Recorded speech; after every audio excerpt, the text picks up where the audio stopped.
Welcome. And before we do absolutely anything else today, I just want to send out a blessing to you directly. May God bless your day and your entire week ahead. Yes, absolutely. Now, I want you to imagine uh, being handed the keys to a newly conquered kingdom. Like, your people have just fought these grueling battles. You've won the war, and you are finally sitting down to carve up the map. Right, the fun part. Exactly. You have your pick of the best, the safest, most fertile real estate in the entire region. But instead of grabbing a massive fortified state for yourselves, your most elite, essential leaders raise their hands and ask to be intentionally scattered. Which is wild. It is, into these isolated pockets, right? And many of them are placed directly on the volatile borders near your remaining enemies. Yeah, I mean, it completely defines the conventional logic of how an ancient conquering people would behave. Usually the elite take the center, they fortify it, and, they consolidate their power. Which is exactly why this specific moment in history is just so fascinating. So today, our deep dive is pulling from the Holman and NAA study Bibles to examine Joshua chapter 21. Oh, man. The famous spreadsheet chapter. It really is. At first glance, this chapter is notorious for putting readers to sleep. It looks like a wall of data, just a dry, ancient spreadsheet. Yeah, it literally reads like a real estate ledger. It's just listing 48 cities handed over to the tribe of Levi. Right. And most people just skim right over it because, honestly, Yeah. it reads like the minutes of an ancient zoning meeting. Yeah. It's dozens of town names, many of which are, really difficult to pronounce.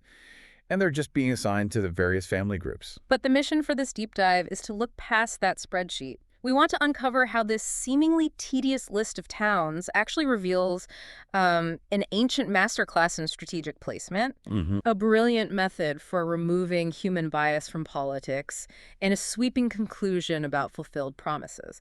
But to even understand this map, we really have to look at the Levites themselves, because they were operating on a completely different set of rules than the rest of the nation. They really were. Mm. If you look at the setting here, so they're in Shiloh. Joshua and Eleazar the priest are distributing the land to all the tribes of Israel. Right. And up until this point, the tribes have been receiving these massive, continuous blocks of territory. Like the tribe of Judah gets an enormous southern region. Yeah. Ephraim gets this huge chunk of the Central Highlands. It's a very traditional land grab. But then the heads of the Levite families approach the leaders, and they ask for something entirely different. They don't want a state of Levi. Exactly. Based on a command they had received earlier from Moses, they ask for specific individual towns scattered throughout everyone else's territory, just the towns, along with just enough pasture land to keep their livestock alive. I was trying to picture the logistics of this when I was reading the sources. And the best way I can conceptualize it is stepping away from the idea of a centralized nation state and looking at it like a modern franchise model. Or maybe like a system of international embassies. Embassies is a brilliant framework for this because, if you consider the agrarian society of the ancient Near East, travel was difficult. It was dangerous. And really time-consuming. Very. Yeah. If you're a farmer up north, say in the territory of Dan or Naphtali, and the Levites only have one massive superstate all the way down in the south. You're looking at a multi-week journey just to, seek spiritual guidance or ask a legal question about the Torah. Or offer a sacrifice. Yeah. Right? You would be totally disconnected from the religious life of your own people. And that disconnection would have fractured the nation within a generation, wouldn't it? Oh, undoubtedly. The Levites were effectively the spiritual and administrative infrastructure of Israel. Their duties involved teaching the law, guiding the people, and managing the whole religious life. And the study notes in our sources point back to a fascinating detail regarding this. It's a prophecy all the way back in Genesis 49. Oh, yeah, the one with Jacob. Exactly. In that text, the patriarch Jacob declared that the descendants of Levi would be scattered and dispersed in Israel. But originally that was pronounced almost like a consequence, right, Yeah. for their past violence. Yes, but here we see divine providence turning that scattering into a highly functional infrastructural blessing. Yeah. By setting up these, embassies in Judah, in Asher, in Issachar.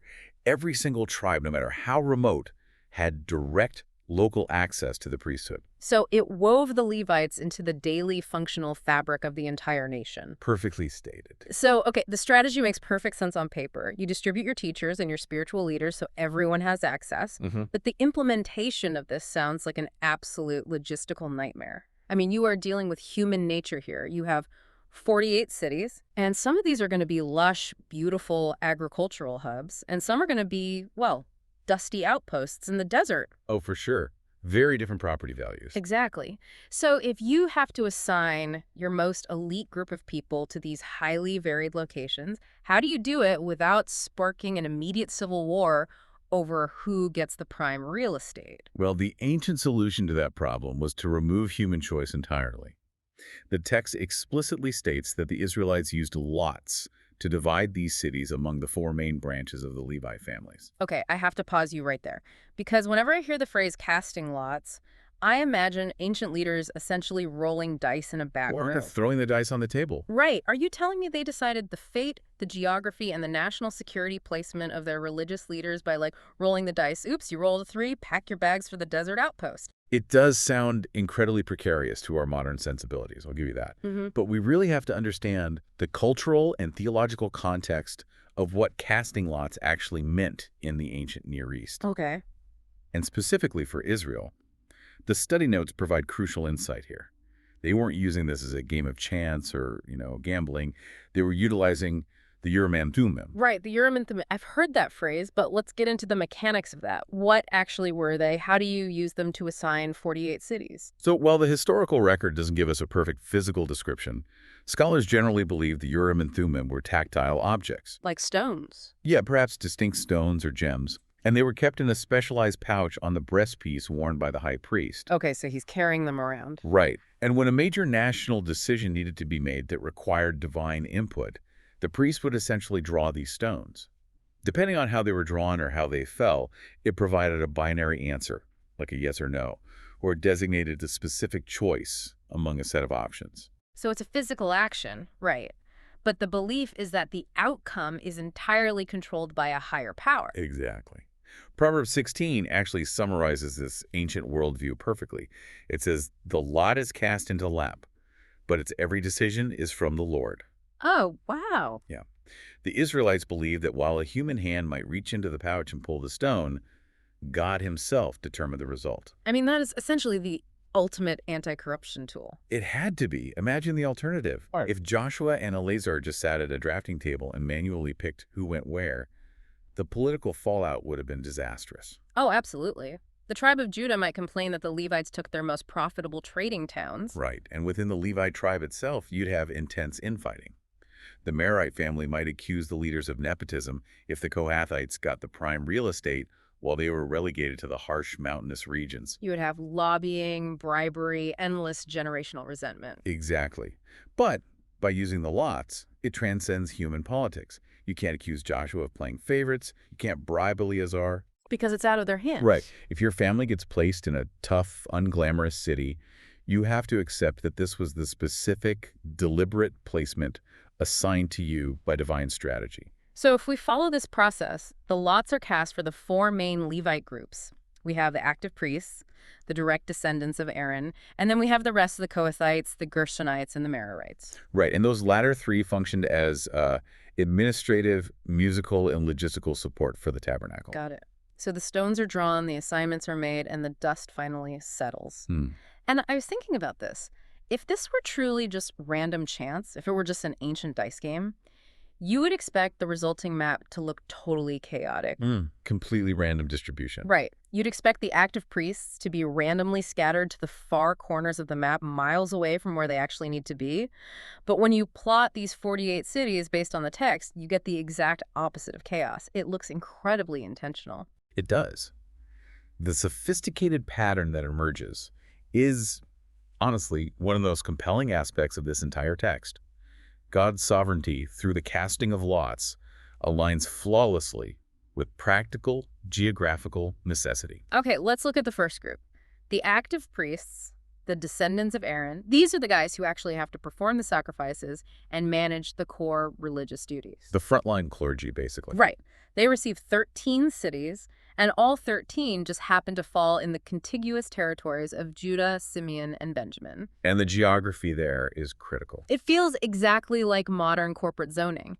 The notes in the study Bibles emphasize that these specific territories were the closest to Jerusalem. Right. Even though the temple hasn't been built in Jerusalem yet, this map anticipates it. I mean, if you are planning to build your grand national headquarters, you don't zone your essential daily administrative workers a 3-week journey away in the northern mountains. No, of course not. You need them nearby. You zone them right in the surrounding suburbs. Through the lots, the descendants of Aaron are placed in the exact geographical radius they will eventually need to be in to commute to the temple. It's a remarkable piece of foresight. Huh. Then we have the other 3 Levi families, the Gershonites, the Merarites, and the remaining Kohathites. Right. The lots distribute them in a wide arc to the north and the east. They take up residence in the territories of Ephraim, Issachar, Asher, Naphtali, and even across the Jordan River with the eastern tribes. And while we are looking at this map, there is a very human detail the sources point out regarding the city of Hebron that I found just fascinating. Oh, the Caleb situation. Yes, so Hebron was a major city, and it was given to the Levites. In fact, it was designated as a city of refuge, which is a highly protected legal sanctuary. But Caleb, the famous Israelite scout who had personally claimed that specific mountain region years earlier, he still factors into this. Yeah, the text notes that while the Levites get the city itself and the pasture lands immediately outside the walls, Caleb retains ownership of Hebron's surrounding agricultural fields and the satellite villages. It's such a great compromise. It's like the Levites get the downtown administrative buildings to run their sanctuary city, but Caleb keeps the family farm on the outskirts. That's a great way to picture it. It just shows how these sweeping, divine geographical decrees still honored individual historical promises made to faithful people. It grounds the grand strategy in physical reality. But we really need to look closer at the broader geopolitical strategy of where those northern and eastern Levites were placed. Because the NAA study notes highlight something that profoundly shifts how we view their role. Okay, lay it on. These families weren't just sprinkled randomly for even coverage, and they certainly were not placed in the safest, most insulated central zones to protect them. Which is what you would instinctively do. If these are your most valuable cultural and religious assets, you put them in the vault. You surround them with your strongest armies in the center of the country. So, where were they actually placed? Many of these 48 cities formed a perimeter. They were strategically placed right along the most volatile edges of the nation. Wow. Yeah, in the southwest, they were placed near the Philistine borders. Up in the northern plains and highlands, they were placed directly adjacent to remaining Canaanite strongholds. That completely flips the script. Yeah. You're taking your teachers, your musicians, your local priests, and you're dropping them right on the front lines of the most dangerous, hostile territory. Exactly. From a purely military standpoint, that seems incredibly reckless. Why risk them? To understand the brilliance of this, we have to look at what the actual threat to ancient Israel was at this point in history. Yes, there was a military threat. The Philistines had advanced iron weaponry. But the much greater, far more insidious threat was cultural and religious assimilation. Because the Israelites are a relatively newly settled people, formerly nomadic, and now they're trying to establish an identity in a land heavily entrenched in Canaanite culture. Precisely. The Canaanite culture wasn't just a different nationality. It was a deeply seductive, radically different worldview. Right. It involved fertility cults tied to agricultural success, which, was very tempting for new farmers trying to grow crops. It involved polytheism, and in some extreme cases, child sacrifice. Yeah, very dark stuff. And the borders of any nation are where it is most porous. The edges are where the Israelites were most likely to interact with their neighbors, intermarry, trade, and eventually start adopting these foreign practices. Because the borders are where the national identity starts to erode first. Exactly. The ancient leaders understood that. So by placing the Levites, the keepers of the law, the teachers of the covenant, the people whose entire job was to remind Israel of who they were and who their God was, right on those porous edges, they created a spiritual buffer zone. That is a phenomenal strategy.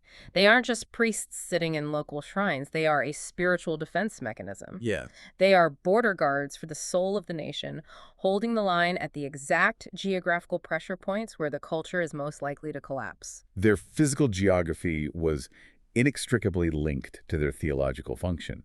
And that meticulous, multi-layered distribution of these 48 cities brings us to the very end of Joshua 12:1.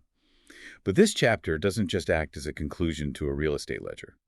The final 3 verses act as the grand finale to the entire conquest narrative of the Promised Land. Yeah, verses 43 through 45 are arguably some of the most soaring, triumphant lines in the entire historical text. Let me summarize the sheer weight of what the writer claims here. Go for it. The text states that God gave Israel the land sworn to their ancestors. It says they took possession of it and settled there. It says the Lord gave them rest on every side, handed over all their enemies, and it culminates with this definitive, emphatic declaration. It says, "Not one of all the good promises the Lord had made to the house of Israel failed. Everything was fulfilled." It leaves no room for ambiguity. It is a statement of total, uncompromising victory. Right, but this is where I have to push back on the text. Because as a reader paying attention to the broader historical timeline, this feels like a glaring contradiction. Oh, how so? We know for a fact that Israel did not actually eradicate every single enemy at this moment in history. As we just discussed, there are still Philistines heavily armed on the coast. Right. There are still Canaanite strongholds up north. The book of Judges, which happens right after this, is entirely about Israel being harassed by these remaining groups. So how can this text legally and confidently claim that everything was fulfilled and no enemy withstood them? Is the author just, I don't know, employing hyperbole to make a dramatic point? It's a vital tension to explore. And honestly, scholars have debated the nature of these verses for centuries. However, the study notes from our sources offer a very clear resolution by helping us understand the literary style and the theological framework of the ancient Near East. Okay, I'm listening. This passage is not meant to be read as a hyper-literal, block-by-block geographical census, claiming that 0 enemies existed on the ground anywhere. It is a broad theological summary, meant to emphasize the decisive, faithful action of God. Explain the difference there. How can the promise be perfectly fulfilled if the reality on the ground is still messy? Okay, think of the covenant between God and Israel like a massive infrastructure contract. God made a promise to the patriarchs to provide a physical land, to establish a foundation for national rest, and to guarantee victory over the major systemic threats, provided Israel remained faithful. Right. From a theological perspective, assessing God's side of the contract, he performed his obligations flawlessly. The deed to the land was legally transferred. The national infrastructure, which we just saw perfectly mapped out through the Levite cities, was fully established. And the major, nation-threatening coalition armies of the Canaanites had been completely broken. Ah, I see. So to use a modern analogy, God essentially built them a fully furnished, structurally sound house, handed over the keys, and said, "It's yours." Yes. But they still had to go in, sweep the floors, and maybe evict a few squatters in the basement. That is an excellent way to put it. The remaining struggles, the localized pockets of resistance, the Philistine border skirmishes, those were not a failure of God's word. He provided the ultimate mechanism and the authority for total victory. The fact that the Israelites grew complacent or failed to follow through entirely on clearing out the localized threats does not negate the perfection of the promise given to them. So when the text loudly proclaims, "Not one word failed," it is a defense of God's integrity. He didn't promise them a magic trick where all adversity would just vanish into thin air without their participation.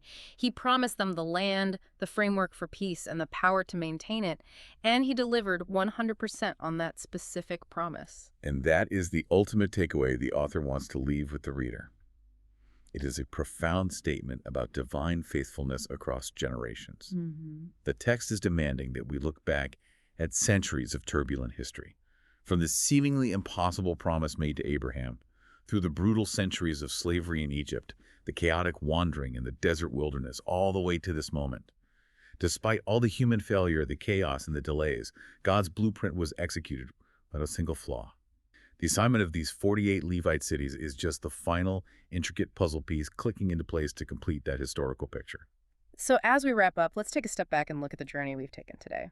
We started with what appeared to be the most boring chapter in the book, a dusty list of ancient towns. But underneath the data was a blueprint for national survival. Exactly. We saw how the Levites stepped away from a traditional, power-hungry land grab to create a brilliant infrastructural strategy of spiritual embassies, ensuring that no citizen was isolated from guidance. Yeah.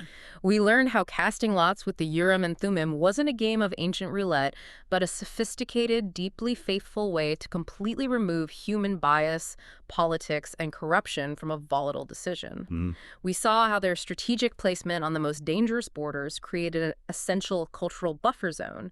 And finally, it all culminates in this epic, sweeping testament to absolute divine faithfulness. The contract was fulfilled. God kept his word. And looking at all of that brings up a really provocative thought to consider as you step back into your own life this week. Oh, please share it with us. Well, think deeply about the lots that have been cast in your own life. We all experience these seemingly random, unexplainable circumstances. Oh, absolutely. The unexpected cities we end up living in, the sudden career shifts we didn't plan for, or the really difficult, volatile borders you might find yourself stationed on right now in your personal or professional life. The challenging places we almost certainly wouldn't have naturally chosen for ourselves. Exactly. When we are in those places, it is so easy to look at the situation and feel like you just pulled a bad stone from the pouch, that you're just a victim of random chance. But if the ancient Levites were placed on the tough, uncomfortable borders near the Philistines, not by accident, but by a profound, deliberate design to serve a vital protective purpose. Wow. What if your current situation is the exact same thing? What if the circumstances that feel totally chaotic and frustrating to you right now are actually evidence of a highly strategic placement?